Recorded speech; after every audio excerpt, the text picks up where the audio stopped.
This is a video to show how the Weil-McLain AquaBalance combination heaters and hot water heaters work.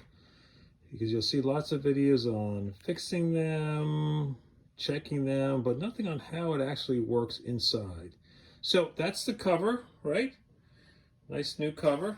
I've had it for about a month. That's the unit itself, right?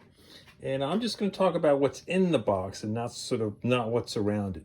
So just some major parts are, one is there's the electronic controls, right? And if you own one, you'll know what that is. You can change your hot water temperature, your heating temperature, and it will send you signals. That is sort of the guts of it. That's the heat exchange unit. We'll get back to that. And that there is the circulator. So if you have one or know of them, you know that basically all the sort of pipes come in at the bottom, right? The hot water, the return hot water, the heat, the return heat, they come all in at the bottom. So let me talk about the functions of the heat first, right? The return, meaning the cold water from the heating system, right? This is hot water, comes in through the bottom and comes into the circulator, right? That's essentially like a pump, right? And that will actually pump water through the unit. That copper pipe coming out the top, right, is where it gets pumped, right? And you'll see some controls in there, including water control. And that goes into the heat exchanger, right? And so the heat exchanger has an unusual shape to it, right? But what I've been able to figure out is that a circular shape is because it's basically the water goes into this spiral coil and spirals around the outside of the unit. And as it spirals around, it gets gradually hotter and hotter, right?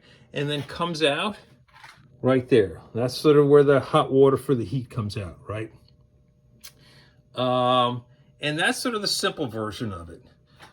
If you look sort of deeper into the box, right, you'll see right there, you'll see that's where the natural gas comes in. That's a valve, right? And it sends it up to the blower unit, right there. And the blower unit gets the gas, right? It accepts in air, right? And it blows it into the back of the bottom, right?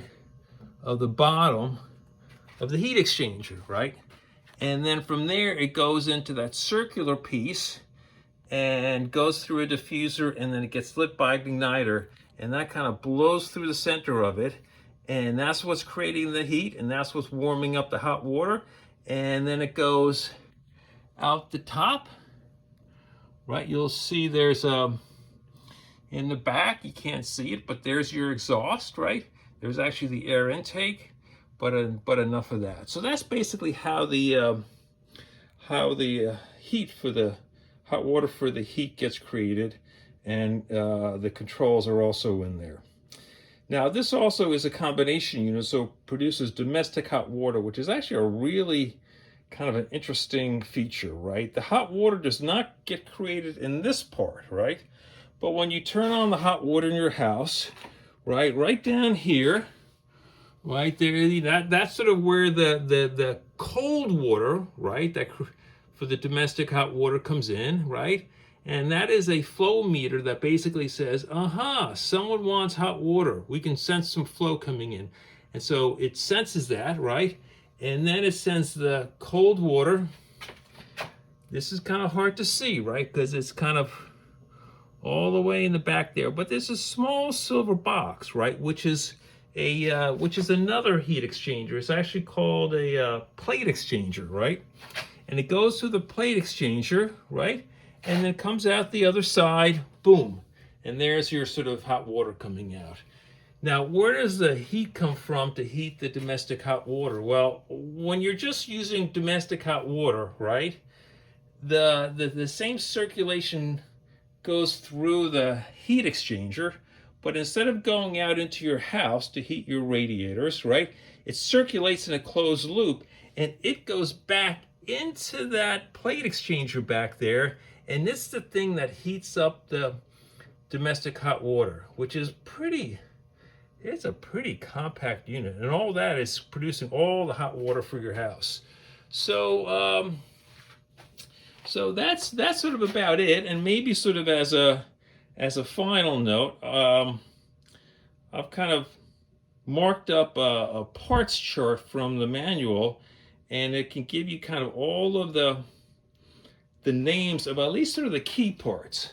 So if you want to take a look at this, right, maybe even you can take a picture of that if you know how to do that. And basically that will show you what all the major parts are, right, that we just went through. And also show you some of the minor parts. There are all kinds of temperature sensors in there for both the hot water and the heat. And there are all kinds of other smaller things. I guess the last thing maybe I'll mention that I missed, right, is you'll see those white plastic pipes coming out of the heat exchanger. That basically is condensation, right? So this heater has so little energy left by the time the gas flows out that there's a lot of condensation put out, and that goes out the bottom and either goes into a drain or into a pump. So that's about it. Hopefully you enjoy this and you get a little bit of appreciation for how the whole thing works.